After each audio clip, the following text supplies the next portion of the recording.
Clint Eastwood kicked off Jimmy Kimmel's show after fiery confrontation. The night was supposed to be a celebration, a tribute to a Hollywood icon whose legacy stretched across decades. At 94 years old, Clint Eastwood was promoting what he publicly called his final film, a deeply personal project titled Frontier Mercy, a story about justice, aging, and redemption in the unforgiving American West. The buzz around it was enormous. Critics whispered it might be his best work since Unforgiven. The Oscars were practically calling his name. As part of the press tour, Eastwood's team reluctantly agreed to have him appear on Jimmy Kimmel Live, a show Clint had turned down for years. He wasn't fond of late-night fluff, nor was he eager to become the butt of a modern comedian's joke. But this was different. This was his farewell. It was time to speak his truth. Backstage before the storm, the mood backstage was tense. Clint had arrived early, as he always did, dressed in a simple charcoal suit and with a firm grip on his cane. He sat quietly in the green room sipping black coffee. His publicist Lauren briefed him again and again. Jimmy's team asked if you're okay talking about politics, she warned. Clint narrowed his eyes. I always am, but they better be ready for the answers. He wasn't joking. Over the years, Clint had earned a reputation for being unfiltered, never cruel, but never restrained either. Whether people agreed with him or not, they respected the man for never selling out, never playing by the script. The opening act of the show opened like any other. Lights flashing, laughter echoing, Jimmy's monologue slicing through celebrity culture like a hot knife. He poked fun at the usual headlines, teased a few Hollywood scandals, and then casually dropped Clint's name. Our next guest is a true legend, though I hear he still thinks TikTok is a sound a clock makes. Jimmy joked to mild laughter. Please, welcome Clint Eastwood. Clint walked out to roaring applause. The audience stood. Even Jimmy was visibly surprised at the outpouring of admiration. He extended a hand, but Clint simply nodded in acknowledgement, already settling into the guest chair. What followed started off calm, nostalgic stories about the good, the bad, and the ugly. Gran Torino and his time directing $1 Million Baby. Jimmy cracked jokes. Clint grinned politely. But then the tone shifted. The confrontation. So Clint, Jimmy said, flipping through his cue cards. You've been known for your, let's say, classic views on America. Some would call them old-fashioned. How do you think they fit into today's woke culture? The room went still. Clint raised an eyebrow. Woke culture, he asked flatly. Jimmy laughed nervously. Yeah, you know, all the changes in how we talk about race, gender, politics. Do you think your cowboy values are out of place now? Clint leaned forward, eyes sharp. You know, Jimmy, he said, there was a time when a man could walk into a room, say what he meant, and leave with his dignity intact. Now, you say the wrong word, and they tear you down. They cancel you, erase your legacy, tell you your experience no longer matters. That's not progress. That's cowardice, dressed up as compassion, the audience murmured. Jimmy blinked. I mean, sure, he said, but isn't there something to be said for evolving, for listening, for checking privilege? Clint smirked.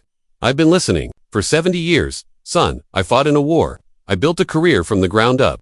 I've directed more films than you've made jokes. Don't talk to me about privilege. The audience gasped. Jimmy forced a smile. All right, let's not get too serious. No, Clint, interrupted voice, rising, you invited me here. You wanted the legend, but you didn't want to hear what a legend actually has to say. You wanted a meme? A soundbite? Jimmy tried to shift gears. Okay, let's play a game called I'm Not Here to Play Games, Clint snapped. I came to talk about Frontier Mercy, a film about pain, about consequences, about the cost of staying silent when truth matters most. But you're not interested in that, are you? You're interested in clicks. By now, the audience was stunned. Some clapped, some booed. The director of the show could be heard whispering into the headset, asking if they should cut to commercial. Security stepping in. Jimmy looked visibly flustered. Look, Clint, we respect you. Then respect what I came here to do, Clint said. Or don't invite me. Jimmy stood up. Okay, we're going to take a quick break. But Clint was already rising. Don't bother. And just like that, Clint Eastwood walked off the stage. No cue from producers, no cut to commercial, just the echo of his shoes across the studio floor. Security approached, but Clint waved him off. I'm not your problem, he said calmly. Your problem is pretending to care about voices like mine, when all you want is a controversy. The footage was never aired in full. ABC released a heavily edited version of the interview with most of the confrontation cut. But someone, an intern perhaps, leaked the raw feed online and it exploded. The clip went viral. Clint Eastwood trended for days. Opinion was split. Some called him a dinosaur, clinging to outdated ideals. Others hailed him as a truth-teller, refusing to bend to Hollywood's ever-changing morality. Jimmy Kimmel's show faced backlash for allegedly provoking the guest. He later addressed the incident saying, "We love Clint. We just didn't expect that." Clint Clint, on the other hand, gave no further interviews. He returned to Carmel, California, where he spent his days quietly. He never commented on the viral clip, nor did he apologize. Legacy months later, Frontier Mercy was released. It became a box office sensation and a critical masterpiece. The Academy nominated it for 6 Oscars. In his acceptance speech for Best Director, Clint said only this: "Truth doesn't age, and neither does courage." And with that, he walked off the stage just like he did on that unforgettable night. The night Clint Eastwood reminded everyone that in a world of sound bites and staged laughter, there's still power in saying exactly what you mean. The night after the confrontation, Clint Eastwood sat in his modest study, surrounded by memories. Framed photos lined the shelves, moments frozen in time. A young Clint on horseback, a candid snapshot from the Dirty Harry, said, a handwritten note from Nelson Mandela after Invictus. He wasn't watching the news. He didn't need to. His phone buzzed every 5 minutes. Missed calls from agents, messages from directors, texts from old co-stars. Saw what happened. Damn, you said what a lot of us wanted to. Proud of you, old man. But among them was one that made him pause. It was from his daughter, Allison. Dad, I'm proud of you. You've always stood by what you believe, but please take care of yourself. The world's louder now and less kind. He read that message 3 times before turning off the phone completely. Hollywood reacts. The entertainment world didn't take long to react. The next day, The View opened with the topic. Whoopi Goldberg defended Clint's honesty while others on the panel criticized his tone. You can't just bulldoze your way through a conversation anymore. One co-host said, you have to listen. Howard Stern, however, went the other way. He's Clint frickin' Eastwood. If he wants to drop truth bombs, let him. This is the guy who stared down the whole Western genre and changed it. Social media was a war zone. Hashtag Team Clint trended alongside hashtag Kimmel Confrontation. Some argued Clint had embarrassed himself. Others said Jimmy had ambushed an elder with thinly veiled mockery. But the real shock came when a leaked internal memo from the Jimmy Kimmel live production team surfaced. The email, allegedly from one of the show's executive producers, revealed that they had deliberately planned to poke the bear, hoping to go viral by triggering an edgy moment with the aging actor. That memo changed everything. Suddenly, sympathy shifted. People who had mocked Clint began to question the ethics behind modern media. Were these interviews really about celebrating artists or just mining them for drama? An unexpected alley. A few days later, someone unexpected reached out. Bradley Cooper, who had worked with Clint on American Sniper. He invited Clint to a private dinner in Malibu. I've been thinking about that night, Bradley said, pouring a glass of wine. They wanted to make a moment out of you. But they forgot. You've lived through real moments. War, fame, heartbreak, fatherhood. They can't script a man like you. Clint chuckled. They tried. Bradley leaned in. You know what you should do? Make a documentary about legacy, about what the media has become, about the price of honesty. Let them see the other side, your side. Clint looked at him, eyes narrowed. And just like that, a new project was born. The Redemption film. 6 months later, Mercy for the Outspoken premiered at the Telluride Film Festival, directed by Clint Eastwood. It was a raw, unfiltered documentary that used interviews, archival footage, and behind-the-scenes insights to show the gap between modern celebrity, culture, and the values of past generations. He didn't attack anyone, not even Jimmy. Instead, he asked questions, quiet, piercing questions. When did we start punishing people for growing old? When did listening become weakness? And when did we stop allowing space for discomfort? The place where real conversation lives. Critics called it haunting, stunning, a master's final lesson to a world drowning in noise. The film was nominated for a Peabody Award. It was screened at universities. Even Jimmy Kimmel, during a rare moment of humility, acknowledged the film in a monologue. Clint Eastwood may have walked off my show, but he walked into something bigger, a conversation we all needed to have. A quiet goodbye. In the spring of the following year, Clint Eastwood announced his retirement from public life. No big press conference, no farewell tour, just a letter posted to his official website. I've told the stories I needed to tell. I've said what needed to be said, and now I'll be where I belong, on my porch, watching the sunset with the woman I love and the wind in my face. If there's one thing I've learned, it's this. Speak when your voice shakes. That's when it matters most. Clint. Hollywood dimmed its lights that night. Legacy sealed. Years later, young filmmakers would reference Mercy for the Outspoken as a turning point, a moment when the industry looked itself in the mirror and saw not a machine, but a reflection of its own insecurities. Clint Eastwood, the cowboy who once walked alone through dusty towns, had taken one final stand, not with a gun, but with truth. Unapologetic, unedited, undeniable. And though he had been kicked off a show, he walked into legend. After retiring from public life, Clint Eastwood truly disappeared. No interviews, no red carpets, no photos. Occasionally, someone would spot him in Carmel, walking with his dog along the cliffs, or quietly sipping coffee in the corner of a seaside cafe. People respected his distance. There was something sacred about letting a man bow out gracefully. But behind the scenes, something was happening. He was still writing, old-fashioned, longhand writing. Journals filled with reflections, regrets, memories of the people he'd loved and lost. Pages upon pages that no one knew existed, not even his children. They were never meant to be published. Clint didn't want more applause. He wanted something far more precious. Understanding, he wrote about the confrontation with Jimmy Kimmel. Not with anger, but with deep introspection. He asked himself if he'd been too harsh, if he could have found a better way. He wrestled with the reality that every man, even a legend, grows outdated in the eyes of a culture moving at light speed. But in those pages, he also found peace. Maybe the point of old age, he wrote, isn't to keep up. Maybe it's to slow down just enough for others to catch something timeless before it slips away. The Vault. 2 years after his quiet retreat, Clint Eastwood passed away peacefully at home. He was 96. There were no headlines at first. His family honored his wish for a private burial.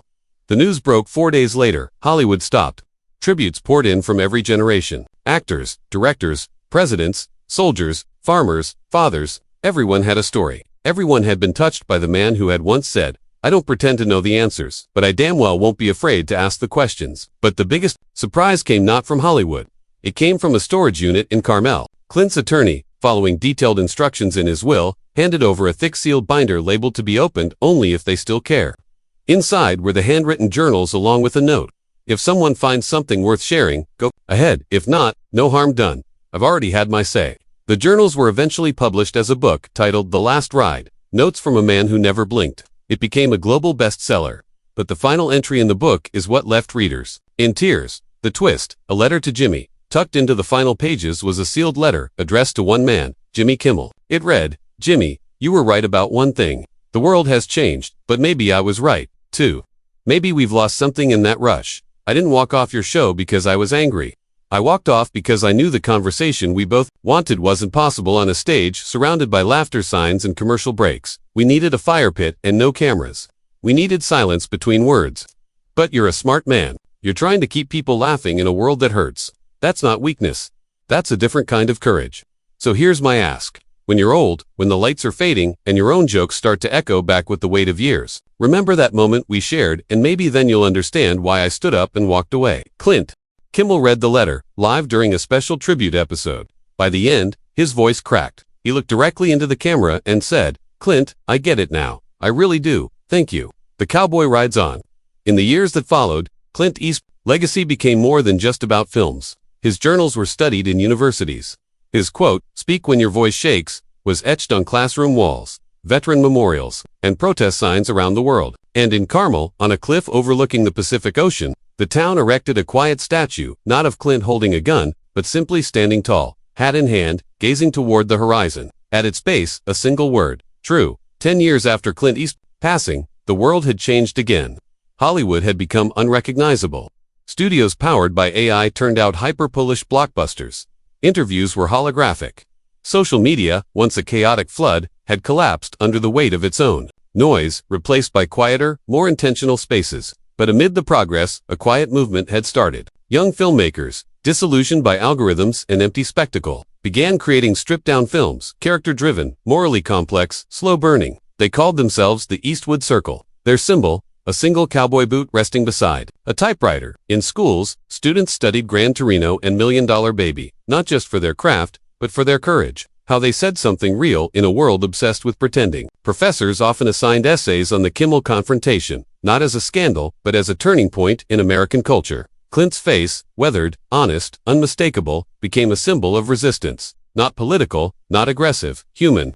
One final scene. In a quiet home in Texas, a young boy, maybe 12, sat beside his grandfather on an old leather couch. They were watching the good, the bad, and the ugly. The boy, glued to the screen, finally asked, "Grandpa, was he real? I mean, like actually. Like that in real life?" The old man smiled. "Oh, he was more than that, kid. He was real when everything else turned fake." Then he reached into a drawer and pulled out a worn paperback. The Last Ride. The boy opened it carefully. On the inside cover was that same quote, "Speak when your voice shakes."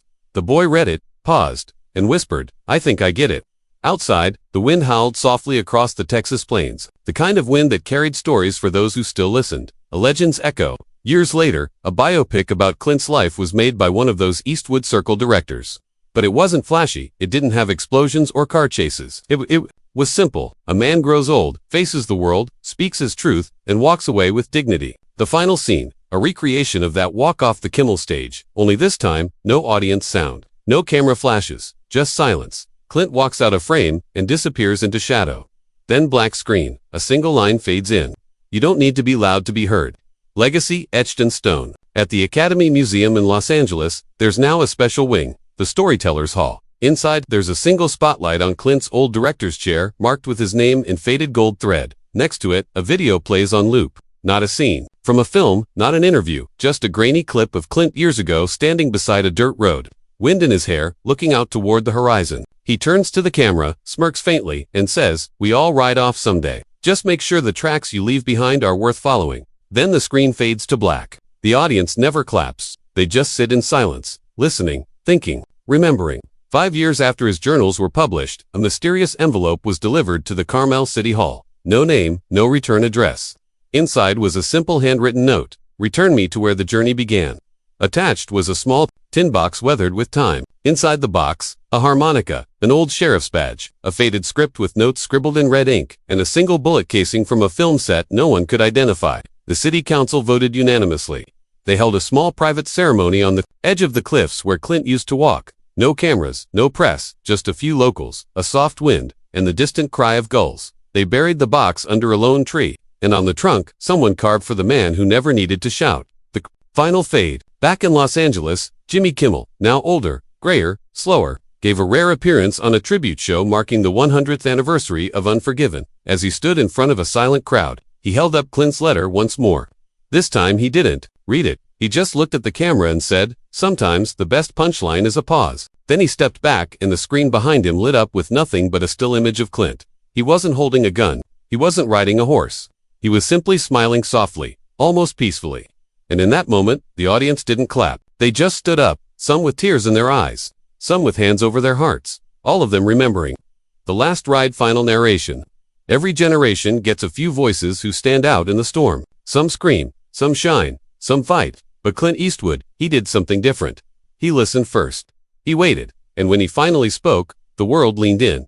He wasn't perfect. He never tried to be, but he was real. And that in the end may be the rarest role of all. So when the lights dim and the crowd thins out and the credits roll, remember the cowboy who didn't chase the applause? He tipped his hat and rode off, not into the sunset, but into something deeper, legacy.